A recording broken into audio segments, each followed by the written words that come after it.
கணிதம் எளிதானது நிகழ்ச்சிக்கு வரவேற்கிறோம். இன்னைக்கு நாம பார்க்க போறது ரொம்பவே ஒரு சுவாரஸ்யமான விஷயம். அதாவது கணித உலகத்துல இருந்த மிகப்பெரிய மேதைகள் சிலர அவங்களுக்கெல்லாம் பொதுவா இருக்கிற ஒரு விஷயத்த ஒரு மறைக்கப்பட்ட ரகசிய முடிச்சு அவிழ்க்க போறோம். சரி, வரலாற்றுல ஒரு தேதிய எது ரொம்ப ஸ்பெஷல் ஆகுது? ஒரு பெரிய போரா, இல்ல ஒரு முக்கியமான கண்டுபிடிப்பா, இல்ல நம்ம கண்ணு முன்னாடியே மறைஞ்சிருக்கிற ஏதோ ஒரு பேட்டர்னா? இவங்க எல்லாருக்கும் உள்ள அந்த தொடர்பு நீங்க நம்பவே மாட்டீங்க. ஆச்சரியமா இருக்கும். ரொம்ப எளிமையானது. அது எல்லாமே ஒரே ஒரு தேதியை சுற்றி தான் வருது. ஆமா, மார்ச் 11. கணித வரலாற்றுல இது ஒரு மிக முக்கியமான நாள். ஏன்னா பலதரப்பட்ட புத்திசாலித்தனமான மேதைகளை இணைக்கிற பிறப்புகளும் இறப்புகளும் இந்த ஒரு நாள்ல தான் நடந்திருக்கு. சரி, வாங்க முதல்ல இந்த தேதியில பிறந்த தொலைநோக்கு பார்வையாளர்ல பத்தி பார்க்கலாம். அதாவது மத்தவங்களால பார்க்க முடியாத உலகங்களை எண்கள் மூலமா பார்த்தவங்க இவங்க. இங்க பாருங்க, இதுல இருக்கிற இந்த முரண்பாடு தான் ரொம்பவே சுவாரஸ்யமான விஷயம். ஒரு பக்கம் அர்பேன் லே வேரியர், இவரே நட்சத்திரங்களை பார்த்து வெறும் கணக்குகளை மட்டுமே வச்சு நெப்டியூன் கிரகம் எங்க இருக்குன்னு கணிச்சர். நிஜமாவே தம் பேனா முனியால ஒரு கிரகத்தையே கண்டுபிடிச்சார்னு சொல்லலாம். இன்னொரு பக்கம் லூயிஸ் பேச்சுலியர், இவர் ஐன்ஸ்டைனோட புகழ்பெற்ற கட்டுரை வர்றதுக்கு 5 வருஷத்துக்கு முன்னாடியே ரேண்டம் வாக் அப்படிங்கிற அதே கணித கருவை பயன்படுத்தி நிதி சந்தைகளை விளக்கினார். இதன் மூலமா நிதியியல் கணிதத்தையே உருவாக்கினார். ஆனா பாருங்க, அவரோட மேதை பல வருஷங்களுக்கு யாருக்குமே தெரியாம அங்கீகரிக்கப்படாமலே போயிடுச்சு. இதே மார்ச் 11ஆம் தேதி பிறந்த இன்னொரு முக்கியமான முன்னோடி தான் மேரி எவரெஸ்ட் பூல்.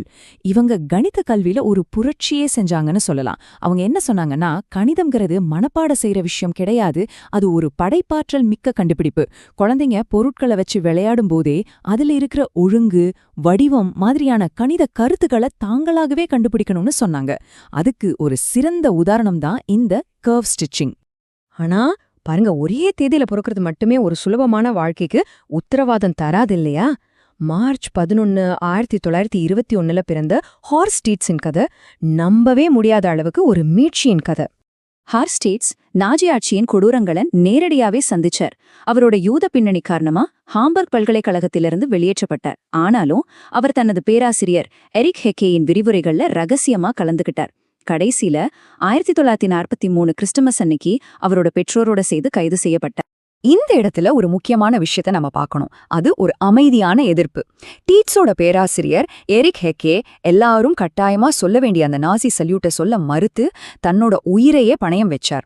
அந்த ஒரு சின்ன செயல் அங்கிருந்த மாணவர்களுக்கு ஒரு மனிதாபிமானமான சூழலை உருவாக்குச்சு. அவரு புக்கன்வால்ட் வதை முகாமிலிருந்து உயிர் தப்பினார். தன்னோட பெற்றோரை இழந்தது, முகாம்கள்ல பட்ட கொடுமைகள்னு இவ்வளவு நடந்த பிறகும் டீட்ஸ் போருக்கு பிறகு அவர் நேசிச்ச கணித உலகத்துக்கே திரும்பி வந்தாரு. இது மனித மனசோட ஒரு ஆழமான மீட்சிய காட்டுது. கடைசில அவரே ஒரு மரியாதைக்குரிய பேராசிரியராகவும் ஆனார். பிறப்புகளை பத்தி பார்த்தோம், இப்போ இறப்புகளை பத்தி பாப்போம். மார்ச் 11 பெரியாவிடைகளோட நாளாகவும் இருந்திருக்கு. இந்த நாள்ல தான் உலகம் பல முக்கிய கணித மேதைகளை இழந்திருக்கு. ஆனா ஒரு விஷயம், அவங்களோட கருத்துக்கள் அவங்களையும் தாண்டி இன்னைக்கும் நம்ம கூட வாழுது.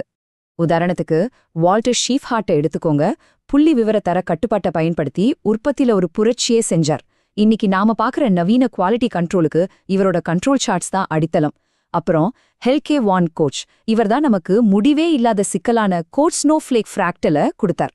இது மூலமா ஒரு புது வடிவியலையே நமக்கு அறிமுகப்படுத்தினார். இவங்களோட நாம லூயிஸ் ரிச்சர்ட்டையும் மறக்க முடியாது. அவரோட ஆசிரியர் இளம் மேதையான எவரெஸ்ட் கல்லோயிஸோட அபாரமான திறமையை சரியா அடையாளம் கண்டு அதை வளர்த்து எடுத்தவர். சரி, இதெல்லாம் நமக்கு என்ன சொல்ல வருது? மார்ச் 11 அப்படிங்கிற ஒரே ஒரு தேதியை வச்சு நாம ஏன் இவ்ளோ பேசிட்டு இருக்கோம்? இது ஏன் இவ்ளோ முக்கியம்? ஏன்னா இது நமக்கு ஒரு முக்கியமான விஷயத்த காட்டுது. கணிதம்ங்கிறது வெறும் உணர்ச்சி இல்லாத சமன்பாடுகளோட தொகுப்பு கிடையாது. அது கண்டுபிடிப்பு, படைப்பாற்றல், போராட்டம், மரபுன்னு எல்லாத்தையும் உள்ளடக்குன ஒரு செழுமையான, நாம எல்லாரும் பகிர்ந்துக்கிற ஒரு மனித கதை. ஒவ்வொரு ஃபார்முலாக்கு பின்னாடியும் ஒரு மனிதரோட கதை இருக்கு. பாத்தீங்களா, இந்த ஒரே ஒரு தேதி ஒரு லென்ஸ் மாதிரி செயல்பாட்டு எண்களுக்கு பின்னாடி இருக்கிற அந்த ஆழமான மனித பக்கத்தை நமக்கு வெளிச்சம் போட்டு காட்டுது. அப்போ யோசிச்சு பாருங்க, ஒரே ஒரு நாள் இத்தனை கதைகளை இணைக்க முடியும்னா நம்மள சுத்தி நம்ம கவனிக்க தவற இன்னும் எவ்வளவோ மறைக்கப்பட்ட இணைப்புகள் இருக்கும் இல்லையா? அது நம்மள இன்னும் என்னென்ன விஷயங்கள் கண்டுபிடிக்கப்படாம காத்துட்டு இருக்குன்னு யோசிக்க வைக்குது. கணிதம் எளிதானது நிகழ்ச்சியை பார்த்ததற்கு நன்றி.